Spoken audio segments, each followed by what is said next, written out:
संजय जायसवाल जी का डिटर्जेंट था कि सम्राट चौधरी जी का डिटर्जेंट है? कौन लोग हैं?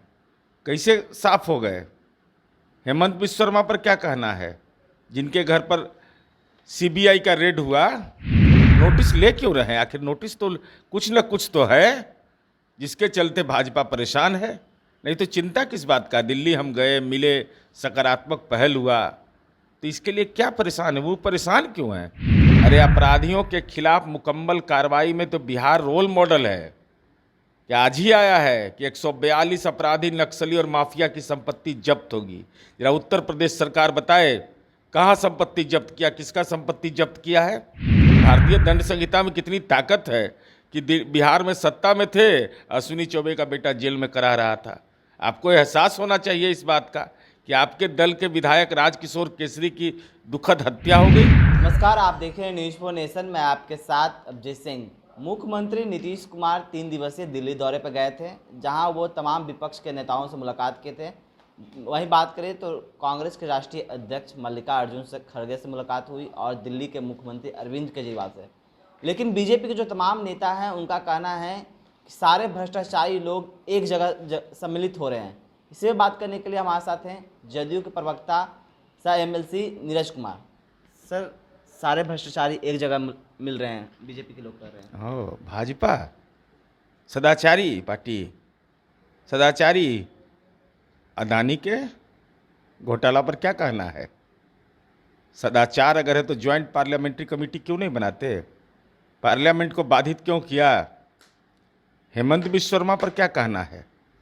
याद है कि नहीं डेट? याद है कि नहीं? कुछ भूल गए हैं? भाजपा के लोग भूलते बहुत हैं। लगता है बाबा रामदेव का जड़ी बूटी आजकल कम ये लोग खा रहे हैं। गया शिक्षक निर्वाचन क्षेत्र से किसको उम्मीदवार बनाया? इनकम टैक्स का आरोप किसके यहाँ रेड हुआ था? कौन पाउडर है? संजय जायसवाल जी का डिटर्जेंट था कि सम्राट चौधरी जी का डिटर्जेंट है? कौन लोग हैं? कैसे साफ हो गए? हेमंत बिश्व शर्मा पर क्या कहना है, जिनके घर पर सीबीआई का रेड हुआ?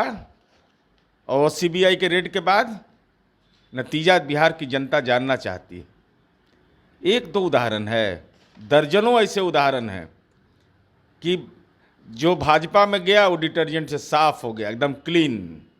राष्ट्रवादी है ये। सीबीआई का छापा क्यों पड़ा था हेमंत बिश्व शर्मा के यहाँ? और हेमंत बिश्व शर्मा के यहाँ अगर छापा पड़ा तो उसका नतीजा क्या निकल करके आए, यह बीजेपी को बताना चाहिए। मुकुल राय के यहाँ क्या हुआ था, ये क्यों नहीं बताते हैं? और हम अगर डेट नहीं याद है तो बीजेपी को हम बता देते हैं।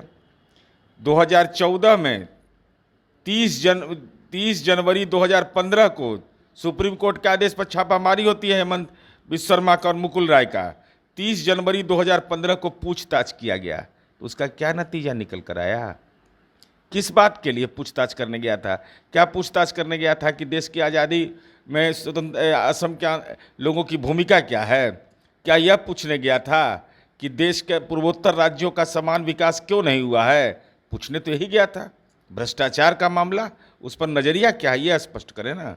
लेकिन वहीं बीजेपी के जो वरिष्ठ नेता हैं सुशील हुए, साथ साथ दल मिलकर लड़े थे, लेकिन बीजेपी को कुछ नहीं नुकसान पहुंचाया, तो केंद्र में क्या नुकसान पहुंचा लेंगे? अरे भाई, ये तो बिहार में जब एनडीए का गठबंधन था तो उनको याद नहीं होगा 11 में कितना लोग जीता था विपक्ष का। क्यों परेशान है? जब हमारी भूमिका ही नहीं है तो ये तो उनको परेशान नहीं होना चाहिए। नोटिस ले क्यों रहे हैं? आखिर नोटिस तो कुछ न कुछ तो है जिसके चलते भाजपा परेशान है।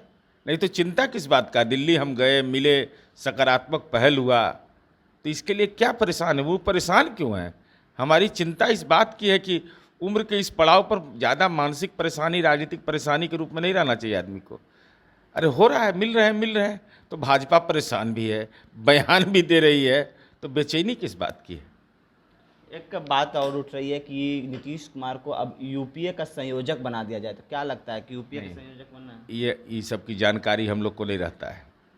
हमारी चिंता एक ही थी जिसमें हम सकारात्मक रूप से आगे बढ़े हैं, और राहुल गांधी जी ने ट्वीट करके यह बोला भी है कि विचारधारा की इस लड़ाई में हम साथ खड़े हैं, साथ लड़ेंगे। यह महत्वपूर्ण पक्ष है, वो भी भारत के लिए। देश के लिए, ऐसा नहीं अदानी के लिए नहीं। अदानी के लिए जिनको लड़ना लड़ते रहे हो, लेकिन हमको लड़ना है देश के लिए। तो ये हमारी पहल का सकारात्मक नतीजा है। यूपी में जिस तरह से इनकाउंटर हो रहा है, आतिक के बेटे को इनकाउंटर हुआ, तो बीजेपी के जो तमाम नेता हैं वो कह रहे हैं कि बिहार में भी अब यूपी मॉडल लागू होना चाहिए। तो वो आशीष मिश्रा का इनकाउंटर कब हुआ था हमको नहीं मालूम है। वो जो किसान आंदोलन जो हुआ और उस पर जो गाड़ी चढ़ा दिया, कोर्ट के निर्देश पर वो जेल गया, देश के गृह में देश के मंत्री का बेटा, वो बुलडोजर में तेल नहीं चल था, ख़त्म हो गया था। एक उनके सांसद पर आरोप लगा था 18 जनवरी को कॉमनवेल्थ खेल में जो गोल्ड मेडल जीत चुकी थी स्टार महिला पहलवान और हरियाणा की भाजपा नेता बबीता फोगाट की बहन विवेश फोगाट ने आरोप लगाया था, घिनौने आरोप लगाया था। तो बुलडोजर में तेल नहीं था कि ब्रेक फेल है। अरे अपराधियों के खिलाफ मुकम्मल कार्रवाई में तो बिहार रोल मॉडल है। कि आज ही आया है कि 142 अपराधी नक्सली और माफिया की संपत्ति जब्त होगी। जरा उत्तर प्रदेश सरकार बताए कहाँ संपत्ति जब्त किया, किसका संपत्ति जब्त किया है। और हम तो यह अनुरोध करना चाहेंगे कि भारतीय जनता पार्टी जो नेशनल क्राइम ब्यूरो के आंकड़े हैं, बिहार तो उससे बहुत बेहतर स्थिति में अपराध के मामले में, नियंत्रण के मामले में है। यूपी मॉडल है तो यूपी। अच्छा, साधु संत लोग कहाँ जाता है?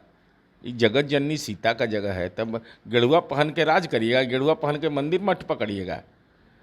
तो कानून का राज बिहार में एहसास लोगों को, और उसका एहसास इस रूप में है कि भाजपा के नेता भी लगन उगन में, सब कुछ में, श्राद्ध में रात भर घूमते हैं, कभी मन में भय नहीं रहता है। लेकिन उत्तर प्रदेश में हनुमान चालीसा पढ़ना पड़ता है, यहाँ हनुमान चालीसा, नीतीश चालीसा पढ़ते रहो और घूमते रहो।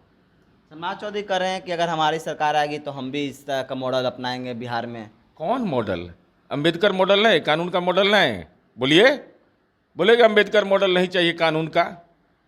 जो सीआरपीसी आईपीसी नहीं रहेगा, हमारा आईपीसी रहेगा, ये बताएंगे ना। भारतीय दंड संहिता से नहीं। अरे आपको तो एहसास होना चाहिए कि भारतीय दंड संहिता में कितनी ताकत है कि बिहार में सत्ता में थे, अश्विनी चौबे का बेटा जेल में करा रहा था। आपको एहसास होना चाहिए इस बात का कि आपके दल के विधायक राजकिशोर केसरी की दुखद हत्या हो गई, जो हत्या करने वाला वो जेल के अंदर में चला गया। ये तो आपको इस पर भरोसा रहना चाहिए एकदम। और हम अनुरोध करेंगे कि बुलडोजर वहाँ भी चलना चाहिए जब किसानों की आत्मा पर चढ़ करके उनके शरीर पर चढ़ के गाड़ी चढ़ा रहे थे, तो बुलडोजर का तेल खत्म था। तो बुलडोजर का तेल का सप्लायर बन जाए बिहार बीजेपी। कम से कम किसानों की बात करते हैं तो किसानों पर कैसे चला? ब्रिजभूषण शरण सिंह उनके दल के सांसद हैं, उन पर जब आरोप लगा तो उस समय क्या हो गया था। और गंभीर आरोप के आरोपी है भाजपा के बहुत सारे नेता, तो वहाँ कब बुलडोजर पहुँचेगा? ठीक है, चलिए जौन तिथि तय करना हो हिंदुओं पंचांग से करिए। हिंदुओं पंचांग से अमावस्या को, पूर्णिमा को, चतुर्थी को, अष्टमी को, नवमी, जो सूट करे आपको, जो दिन अच्छा से सूट करे, एकदम सेम दिन जा करके बुलडोजर चला करके दिखाइए बिहार के लोगों को। एक अंतिम सवाल रहेगा कि बाबा भीमराव अंबेडकर का 133वां जयंती मनाया जा रहा है और जो तमाम पार्टी लोग मना रहे हैं, इसको आप किस तरह से देख रहे हैं? देखिए, भाजपा को तो अंबेडकर जयंती मनाने में नहीं मनाना चाहिए। अंबेडकर जयंती मनाते हैं तो श्यामा प्रसाद मुखर्जी जयंती नहीं मनाइए। इतिहास को दफन मत करिए। महिलाओं को अधिकार देने के मामले में डॉक्टर भीमराव अंबेडकर ने उस समय कहा कि संपत्ति में उसको हक मिलना चाहिए। डाइवोर्स के सवाल पर उन्होंने कहा, और डॉक्टर श्यामा प्रसाद मुखर्जी ने कहा कि ये गलत है, हिंदू कोड बिल में ये नहीं होना चाहिए। तो आप श्यामा प्रसाद मुखर्जी का भी जयंती मनाते हो, आप भीमराव अंबेडकर का भी जयंती मनाते हो। तो भीमराव अंबेडकर का जयंती मनाते हैं तो मेरा यह सलाह है कि जैसे नीतीश कुमार जी ने, हमारा अलगाव का बीजेपी से एक बड़ा कारण यह भी था, हमने कहा कि 15 अगस्त और 26 जनवरी को जैसे आप हमारी योजनाओं को लागू करते हैं देश के अंदर में, तो 15 अगस्त और 26 जनवरी को दलित समूह के बुजुर्ग व्यक्ति राष्ट्रीय झंडा फहराएं, झंडोत्तोलन का उनको अधिकार दिया जाए। लेकिन यह भाजपा को मंजूर नहीं हुआ। हमने कहा कि देश में इस मॉडल को अपनाइए, भाजपा ने कहा कि नहीं। तो अंबेडकर का क्या होगा? और डॉक्टर भीमराव अंबेडकर का जयंती मना रहे हैं और जगजीवन राम जी के नाम के आगे बाबू लगा हुआ था, तो उस योजना को ही बंद कर दिया आपने। तो बाबू जगजीवन राम का अपमान करने वाला अंबेडकर जयंती मनाता है, इससे बड़ा अनर्थ कुछ भी नहीं हो सकता। साथ ही आप अगर अंबेडकर जी ने तो 22 प्रतिज्ञा लिया था, उसमें यह कहा था 17वें प्रतिज्ञा में कि मैं शराब जैसे पदार्थों का सेवन के खिलाफ में हूँ, विरोध में हूँ। तो अंबेडकर के सपने को अगर अंगीकार कर रहे हैं तो देश के भाजपा शासित प्रदेश में शराबबंदी क्यों नहीं लागू? बिहार के अंदर अगर शराबबंदी के संबंध में कोई घटना होती है तो उसकी आलोचना आप क्यों करते हैं? ये सीधा सवाल है। और हम ये समझते हैं कि अंबेडकर का नाम लेना भी गुनाह है भाजपा के लिए। इसलिए नाम लेना है कि दीक्षा भूमि है नागपुर में, उसकी तो चर्चा आप करते नहीं हैं। आप वंदे मातरम गाइए, खूब अच्छा से गाइए, राष्ट्रगीत हम भी गाते हैं, जनगण मन हमको भी सम्मान है, लेकिन जब देश की आज़ादी लड़ी जा रही थी तो आपकी श्वास अंग्रेजों के घरों में कैद था।